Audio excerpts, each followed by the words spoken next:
Hello people, welcome to my channel flavours by Gartham. ఈరోజు మనం పన్నీర్ కుర్మా ఎలా చేసుకోవాలో చూద్దాం.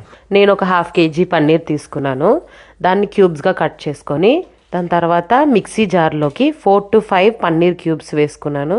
దాని తర్వాత కొన్ని క్యాష్యూ, కొన్ని గ్రీన్ చిల్లీ అండ్ నేను ఒక 3 to 4 table spoon of curd తీసుకున్నాను. వాటన్నిటిని పేస్ట్ చేసుకోండి. తర్వాత నేను ఒక 2 ఆనియన్స్ని కట్ చేసుకున్నాను. అలాగే 4 to 5 గ్రీన్ చిల్లీ కట్ చేసుకున్నాను. ఇప్పుడు కడాయిలో ఆయిల్ వేసుకొని వెయిట్ చేసుకోండి. దానిలోనే ఆనియన్స్ ఇంకా పచ్చిమిర్చి వేసుకొని ఫ్రై చేసుకోండి. ఆ ఫ్రై చేసుకున్న వాటిని మళ్ళీ మిక్సీ జార్లో వేసుకొని పేస్ట్ చేసుకోండి. ఈ కడాయిలోకి మనం ఫస్ట్ తీసి పెట్టుకున్న పన్నీర్, క్యాష్యూ, చిల్లీ అండ్ కర్డ్ది పేస్ట్ వేసుకొని ఫ్రై చేసుకోండి. ఆయిల్ బాగా పైకి తేలేలాగా. దానిలో మనం ఆనియన్ ఇంకా గ్రీన్ చిల్లీ పేస్ట్ చేసుకున్నాం కదా, దాన్ని కూడా వేసుకొని ఫ్రై చేసుకోండి. ఇది కొంచెం బాగా ఫ్రై అయిన తర్వాత దానిలో వాటర్ వేసుకొని కొంచెంసేపు మరగనివ్వండి.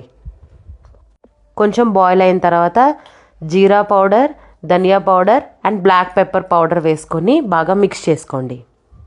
అలాగే ఇవన్నీ మిక్స్ చేసుకున్నాక మీకు టేస్ట్కి తగ్గట్టుగా సాల్ట్ వేసుకోండి.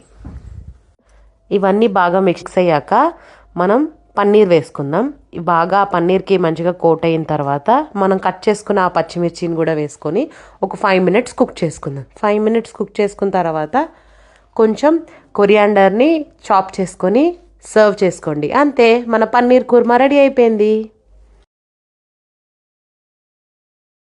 ఆహా, టేస్ట్ చేసి చూడండి. Final worth Varma worth.